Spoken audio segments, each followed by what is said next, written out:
विद्यार्थी मित्रांनो नमस्कार. इग्नाइट अकॅडमीच्या युट्यूब चॅनलवर आपणा सर्वांचं खूप खूप स्वागत. महाराष्ट्र राज्य परीक्षा परिषदे अंतर्गत शिक्षण आयुक्तालयाची पदभरती जाहीर झालेली आहे. यामध्ये 3 संवर्गामध्ये ही पदभरती होत आहे. सरळ सेवेच्या माध्यमातून पुन्हा एकदा सरकारी नोकरी प्राप्त करण्याची सुवर्ण संधी आहे. काय आहे ही संपूर्ण जाहिरात आजच्या या व्हिडिओमध्ये आपण थोडक्यात समजून घेऊया. त्यासाठी तुम्हाला व्हिडिओ पूर्ण बघायचा आहे. बघा, या ठिकाणी महाराष्ट्र राज्य परीक्षा परिषद प्रसिद्धी पत्रक शिक्षण आयुक्तालय पदभरती 2023. ठीक आहे. याच्यामध्ये काय म्हटलेलं आहे बघा, शिक्षण आयुक्तालय स्तरावर सध्या मंजूर असलेल्या पदांपैकी रिक्त असलेल्या 80% प्रमाणे त्याच्यामध्ये मग मुख्य लिपिक 6 पद, वरिष्ठ लिपिक 14 आणि निम्न श्रेणी लघुलेखकची 3 असे एकूण 23 पदांसाठी ही भूतपूर्व दुय्यम सेवा मंडळाच्या सेवा कक्षेतील गट क संवर्गातील परीक्षा असून पदभरती असून ही परीक्षा महाराष्ट्रातील सर्व जिल्ह्यातील उपलब्ध केंद्रावरती घेण्यात येणार आहे. त्यानुसार सदर परीक्षेसाठी ऑनलाईन पद्धतीने अर्ज भरायचे आहेत. ठीक आहे. चला आता बघा काय म्हटलंय पुढं.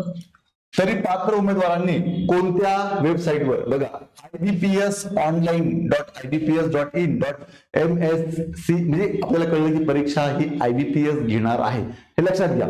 आता पुढे बघा, या IBPSच्या संकेतस्थळावरती आपल्याला 23/3 म्हणजे 23 मार्च पासून ते 8 एप्रिल पर्यंत हे फॉर्म भरण्याची आपल्याला मुदत असणार आहे. ठीक आहे. आणि फॉर्म भरताना काही अडचण निर्माण झाली तर त्यांनी ही वेबसाईट दिलेली आहे. ठीक आहे. bpvmsce.pune2023@gmail.com या वेबसाईटवरती आपल्याला संपर्क साधायचा आहे. ठीक आहे. याची PDF तुम्हाला इग्नाइट अकॅडमीच्या टेलिग्राम चॅनलला मिळून जाईल. बघा, या ठिकाणी मुख्य लिपिकचे एकूण पद आहेत 6. यामध्ये बघा सर्वसाधारण 3 पद आहेत, महिलांसाठी 2 पद आहेत आणि माजी सैनिकांसाठी 1 पद आहे. असे एकूण 6 पदांसाठी ही मुख्य लिपिकची जाहिरात आहे. त्यानंतर बघा वरिष्ठ लिपिकची एकूण 14 पद आहेत. यामध्ये सर्वसाधारण 7 आहेत, महिला 4 आहेत, माजी सैनिक 2 आहेत आणि प्रावीण्यप्राप्त खेळाडू 1 अशी एकूण पद आहेत 14. त्यानंतर पुढे बघा निम्न श्रेणी लघुलेखक याची एकूण 3 पद आहेत. अर्थात यामध्ये सर्वसाधारणची 2 पद आहेत आणि महिला 1 पद आहे. अशा पद्धतीने हे 3 पद आहेत. आता पात्रतेचे निकष, कोण फॉर्म भरू शकतो हे समजून घ्या. या ठिकाणी उमेदवार भारताचा नागरिक असला पाहिजे व महाराष्ट्राचा रहिवासी असणे आवश्यक आहे. म्हणजे तुमच्याकडे डोमासाईल सर्टिफिकेट असणं गरजेचं आहे. ठीक आहे. त्यानंतर पुढे बघा वयोमर्यादा. आता सर्व संवर्गासाठी वयोमर्यादा सेमच आहे, त्यामुळे एक समजून घ्या, बाकी 2च्या सेमच आहेत.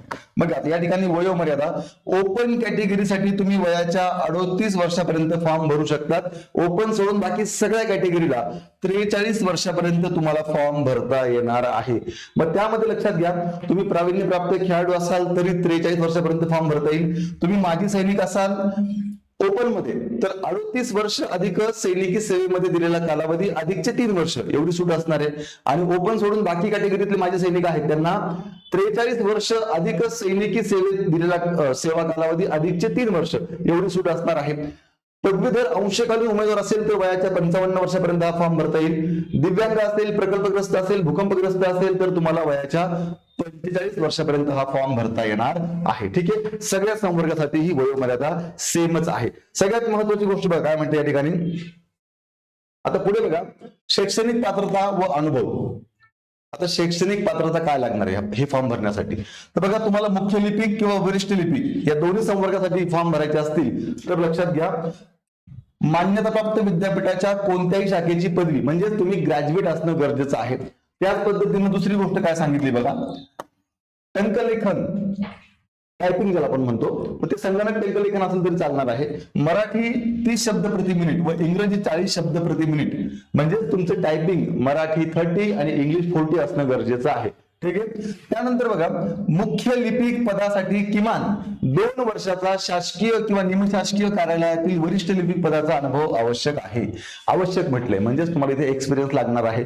तुम्ही ऑलरेडी 2 वर्ष एखाद्या शासकीय किंवा निमशासकीय ऑफिसमध्ये काम केलेलं असलं पाहिजे. ठीक आहे. आणि वरिष्ठ लिपिक पदासाठी म्हणजे इथे दुसरं पद आहे याच्यासाठी वरिष्ठ लिपिक पदासाठी किमान 2 वर्षाचा शासकीय किंवा निमशासकीय कार्यालयातील कनिष्ठ लिपिक किंवा लिपिक नि टंकलेखन पदाचा अनुभव असावा. ठीक आहे. विद्यार्थी मित्रांनो या ठिकाणी सुद्धा एक्सपिरियन्स सांगितलेला आहे. ठीक आहे. त्यानंतर बघा MSCIT परीक्षा उत्तीर्ण असणं आवश्यक आहे. ठीक आहे. चलो त्यानंतर बघा लघुलेखक निम्न श्रेणी या पदासाठी कुठलाही ग्रॅज्युएट झालेला विद्यार्थी फॉर्म भरू शकतो. त्याच पद्धतीने टंकलेखन, संगणक टंकलेखन, पुन्हा तेच टायपिंगची अट आहे मराठी 30 शब्द प्रति मिनिट आणि इंग्रजी 40 शब्द प्रति मिनिट. ठीक आहे. व अजून काय लागणार आहे त्याच्यासोबत मराठी लघुलेखन, ज्याला आपण शॉर्ट हँड म्हणतो, मराठी लघुलेखन 100 शब्द प्रति मिनिटचे शासकीय वाणिज्य प्रमाणपत्र परीक्षा उत्तीर्ण असणे आवश्यक आहे. म्हणजे लघुलेखनचं सर्टिफिकेट सुद्धा या ठिकाणी लागणार आहे. पुढे बघा MSCIT परीक्षा उत्तीर्ण असणं आवश्यक आहे. ठीक आहे. आता बघा प्रस्तुत जाहिरातीस अनुसरून अर्ज सादर करण्यासाठी विहित केलेल्या अंतिम दिनांकात संबंधित शैक्षणिक व व्यावसायिक अनुषंगिक अर्हता धारण करणे आवश्यक आहे.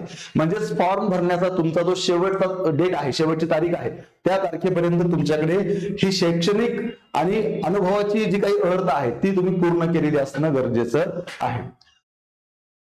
अभ्यासक्रम नेमका कोणते विषय आहेत, परीक्षा कशी होणार आहे बघा. ही परीक्षा ऑनलाईन पद्धतीने असणार आहे. MCQ पॅटर्न म्हणजेच मल्टिपल चॉईस क्वेश्चन, एक प्रश्न 4 पर्याय असणार आहे. परीक्षा कम्प्युटर बेस ऑनलाईन पद्धतीने घेण्यात येणार आहे. यामध्ये बघा काय म्हटलंय, यामध्ये मराठी आहे बघा, पहिला विषय मराठी आहे, दुसरा विषय इंग्रजी आहे, तिसरा विषय सामान्य ज्ञान आहे, चौथा विषय बौद्धिक चाचणी आहे. म्हणजेच कुठल्याही सरळ सेवेत किंवा कुठल्याही सरळ सेवेच्या एक्झामला जो पॅटर्न असतो तोच पॅटर्न या ठिकाणी आहे, लक्षात घ्या. यामध्ये बघा मराठीचे 50 प्रश्न 50 मार्कांसाठी, इंग्रजीचे 50 प्रश्न 50 मार्कांसाठी, सामान्य ज्ञान ज्याला आपण GK GS म्हणतो 50 प्रश्न 50 मार्कांसाठी, बौद्धिक चाचणी ज्याला आपण रिझनिंग म्हणतो 50 प्रश्न 50 मार्कांसाठी, असे एकूण 200 प्रश्न 200 मार्कांसाठी असणार आहेत, लक्षात घ्या. आणि पेपर सोडवायला तुम्हाला वेळ भेटणार आहे 120 मिनिटं, म्हणजे 2 तासाचा कालावधी हा पेपर सोडवायला तुम्हाला भेटणार आहे.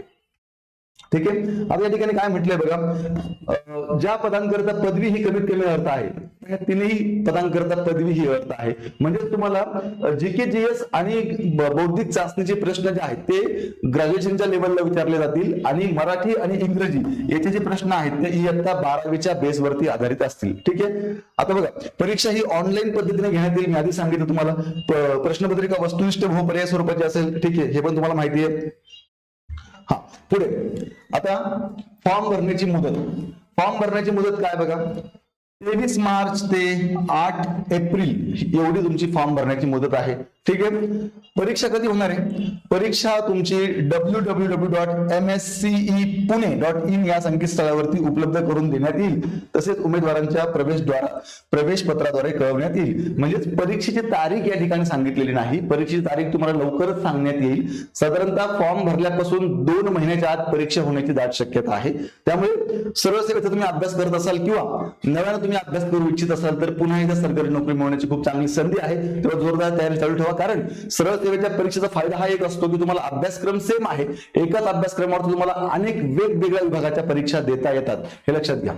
विद्यार्थी मित्रांनो, या परीक्षेसाठी तुम्हाला योग्य गायडन्स मिळावं या अनुषंगानं इग्नाइट अकॅडमीच्या माध्यमातून ही एक बॅच आपली आहे, ही रेकॉर्डेड बॅच आहे. सर्वच सरळ सेवा परीक्षांसाठी ही बॅच उपयुक्त आहे. आतापर्यंत हजारो विद्यार्थ्यांना या बॅचचा फायदा झालेला आहे. आणि विद्यार्थी मित्रांनो, या बॅचची फी जरी 1499 रुपये असली तरी आपण होळीचा सण साजरा करतोय.